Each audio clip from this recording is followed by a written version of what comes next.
The Lord be with you. And with your spirit. A reading from the Holy Gospel, according to Mark. In the course of his teaching, Jesus said to the crowds, "Beware of the scribes who like to go around in long robes and accept greetings in the marketplaces, seats of honor in synagogues, and places of honor at banquets. They devour the houses of widows and as a pretext recite lengthy prayers. They will receive a very severe condemnation." He sat down opposite the treasury and observed how the crowd put money into the treasury. Many rich people put in large sums. A poor widow also came and put in 2 small coins worth a few cents. Calling his disciples to himself, he said to them, "Amen, I say to you, this poor widow put in more than all the other contributors to the treasury. For they have all contributed from their surplus wealth. But she, from her poverty, has contributed all she had, her whole livelihood." The Gospel of the Lord. Praise to you.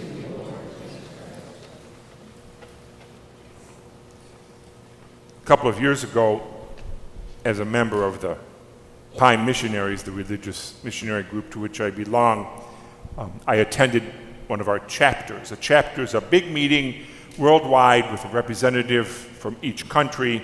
You get together for a couple of weeks or whatever, talk about issues. Usually take place every 6 years in Rome. So this was 2 years ago, and we were in Rome, and usually as part of the chapter, the Holy Father invites you to the Vatican to meet with him, and he has a little discourse with you, and he shakes your hand, whatever. So we were up in the top of the Vatican waiting for the Holy Father to come into the room, and we were all just kind of mulling around, and he was getting ready to come in, and one of the Swiss guards came to the microphone and said, "We just have one request. Please, no selfies with the Pope.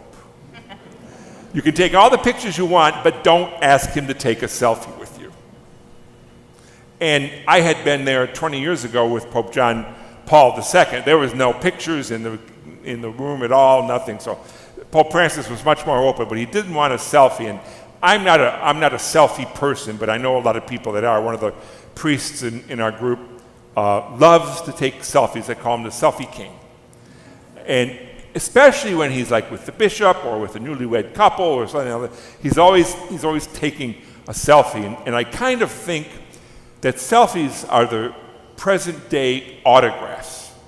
Do you remember when people would always try to get autographs? I'm an autograph hound. I like to go to Florida during spring training, and I've got dozens of Tiger baseballs signed by different Tiger players, and you always try to get the best ones. You know, I got Miggy. I got Miggy. But anyways, I think because we do these things because we realize that we ourselves are not famous, we're not rich, we're not necessarily glamorous, we're kind of insignificant in our own way. Not that there's anything wrong with that, but perhaps kind of rubbing elbows with the rich or the famous or the glamorous, kind of we hope it will rub off on us. Think of perhaps the most famous person that you've met, actually personally met, maybe spoke with.